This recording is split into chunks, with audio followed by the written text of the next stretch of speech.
শবে বরাত বরকত। এই শাবানে আবার একটা বরকতের রাত্র আছে, শবে বরাত, লাইলাতুন নিসফি মিন শাবান। কোরআনের আয়াতের দ্বারাও এটা দলিল আছে, অসংখ্য হাদিস দ্বারাও প্রমাণিত। লাইলাতুন নিসফি মিন শাবান, শবে বরাত বরকত, শবে বরাত লাইলাতুন নিসফি মিন শাবান, বরকতের রাত। এই রাতের ইবাদতের দ্বারা সামনে তুমি নিজেরে তৈরি করো। যদি কেউ বিভ্রান্ত ছড়ায় শবে বরাত নাই, খবরদার এই বিভ্রান্তে কোনো আল্লাহর বান্দা পড়তে যেন না হয়। তাকওয়া অর্জন করবা রোজার মাধ্যমে। তাকওয়া মানে আল্লাহর ভয়। ভয়ের নাম তাকওয়া। যে আল্লাহকে ভয় করবে তার নাম মুত্তাকি। ভয়টা থাকে অন্তরের ভেতরে। ভয় দেখা যায় না, অন্তর দেখা যায় না। তাকওয়া দেখা যায় না, অন্তরে থাকে তাকওয়া, অন্তর দেখা যায় না। এই তাকওয়া অন্তরে যদি ঢুকাইতে চাও, দেখা যায় না মতো রাস্তা দিয়ে ঢুকাইতে হবে। বলে কেমনে? কয় রোজার মাধ্যমে তাকওয়া ঢুকাও, আর আল্লাহওয়ালা যারা মুত্তাকি তাদের নেক নজর লাগাইয়া তাকওয়া ঢুকাও। রমজানের রোজার দাম কত? বলে অন্য মাসে তুমি একটা ফরজ আমল করবা, ওই অন্য মাসে একটা নফল পড়বা, এই নফলটা রমজানে ফরজের সমান সওয়াব। আবার রমজানে একটা ফরজ আমল করবা 70 গুণ বেশি। একবার সুবহানাল্লাহ বলবা 1 লক্ষ বার সুবহানাল্লাহর সওয়াব। এত বরকতের মাস, কোরআন নাজিলের মাস।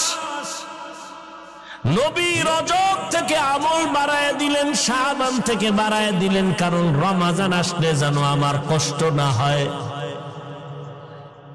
এবং আল্লাহর কাছে বরকতের দোয়াও চাইতেন, আল্লাহুম্মা বারিক লানা ফি রাজাবা ওয়া শাবান ওয়া বাল্লিগনা রমাজান। ও আল্লাহ, রজব ও শাবানে বরকত দান করে দাও, রমজান পর্যন্ত হায়াতটা বাড়াইয়া পৌঁছাইয়া দাও। কারণ রমজানের আগে যেন মরণ না হয়। রমজানে যদি মরণ হয়, কবরে কোনো আযাব হবে না। এই শাবানে আবার একটা বরকতের রাত্র আছে, শবে বরাত আসেনি? লাইলাতুন নিসফি মিন শাবান। কোরআনের আয়াতের দ্বারাও এটা দলিল আছে, অসংখ্য হাদিস দ্বারাও প্রমাণিত। লাইলাতুন নিসফি মিন শাবান, শবে বরাত বরকত, শবে বরাত লাইলাতুন নিসফি মিন শাবান, বরকতের রাত। এই রাতের ইবাদতের দ্বারা সামনে তুমি নিজেরে তৈরি করো। যদি কেউ বিভ্রান্ত ছড়ায় শবে বরাত নাই, খবরদার এই বিভ্রান্তে কোনো আল্লাহর বান্দা পড়তে যেন না হয়। খুব সাবধান। শবে বরাত আছে না নাই? কোরআনের আয়াতও তার সমর্থন আছে, হাদিসেও সমর্থন আছে। অতএব বিভ্রান্তে পড়বেন না, সাবধান। তবে চালাকিও করবেন না। শবে বরাতকে পালন করতে যাইয়া মসজিদের মধ্যে জেলাফি খাইয়া, চিল্লা ভাল্লা কইরা, 2 রাকাত নামাজ পড়া সারাটা রাত রাস্তায় বিড়ি টানবেন। আমনে ঘুমায়া থাকা 100,000 গুণ ভালো। মানে ঘুমাইলে সব হইব, এ আকাম না কইরা।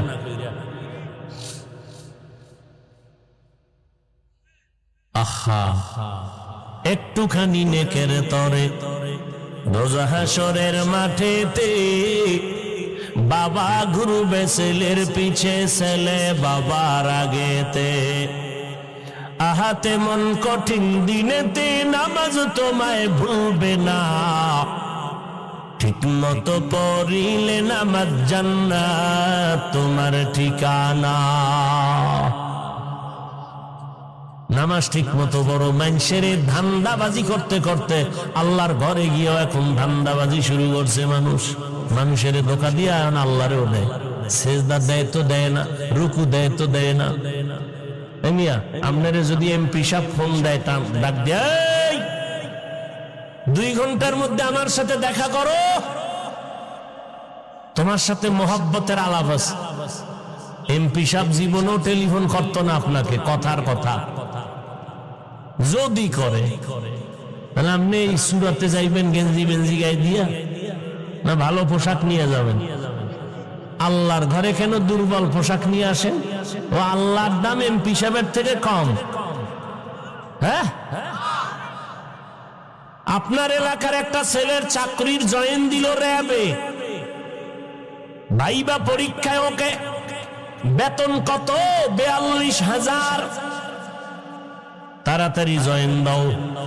ঠিক আছে স্যার, ওকে। স্যার আমার একটা দাবি আছে। কি? আপনি যা বলবেন, র্যাবের চাকরি করতে গিয়া সব করব। হাড় ভাঙ্গা পরিশ্রম করতে বলবেন, সব রাজি। তবে আমার ছোট্ট একটা আবদার হলো, কালা পোশাক আমি পরবো না, এটার আমি ভয় পাই। কেউ জ্ঞানীরা চাকরি ওকে। এবার বুঝো পোশাকের দাম কত। আবার আমার বাংলাদেশের পোশাক ভারতে গেলে চলবে না, তাদের পোশাকের মূল্য আলাদা। ওরে দুনিয়ার সরকারের পোশাকের যদি মূল্য হইতে পারে, আমার মদিনার নবীর পোশাকের কেন মূল্য হবে না? তুমি প্যান্ট শার্ট টাই লাগাইয়া চাকরি করো পেটের ধান্দায়, কোনো আলেম হারাম বলে না। কিন্তু যখন আমার আল্লাহর ঘরে যাও, ওই সময়ে কি মদিনার পোশাকটা পরতে তোমার মনে চায় না? সবই হেসে চালাকি করে উড়াইয়া দিও না রে বাবা। আমার নবীর রেখে যাওয়া সুন্নতের আদর্শ ছাড়া নতুন কোন ভালো আদর্শ থাকলে বল, আল্লাহর কসম, আমার নবীর আদর্শ ছাড়া নতুন কোন ভালো আদর্শ থাকলে বলো, যে আদর্শ গ্রহণ করলে সম্মান বাড়ে। আমি মদিনারটা বাদ দিয়া সেইটাই গ্রহণ করব, কসম আল্লাহ। কিন্তু ১৫০০ বছর হয়ে গেল, আজ পর্যন্ত কত কত কত আদর্শের ব্যবসা চলে বাংলাদেশে, সারা দুনিয়ায়। আব্রাহাম লিঙ্কনের আদর্শ, মাও সেতুনের আদর্শ, লেনিনের আদর্শ, সবাই সারেন্ডার হয়ে গেল, কারণ কারো আদর্শ মদিনার আদর্শের সামনে উঁচু হতে পারে নাই। বরং কি হইছে জানোনি? সব আদর্শগুলো নাপাক, আমার মদিনার আদর্শই হলো একমাত্র পাক। ওগো নবীর উম্মতেরা, হয়ে আজি দিশাহারা, চলো যখন যাহা চায় মনে, নবী বিনে কে তরবে পুলসিরাত মিজানে, নবী বিনে কে তরবে পুলসিরাত মিজানে। উম্মত কই, নবীর সুন্নত কই? নবীর সুন্নত হিন্দুরা মানবে না, ইহুদিরা পালন করবে না, খ্রিস্টানেরা পালন করবে না।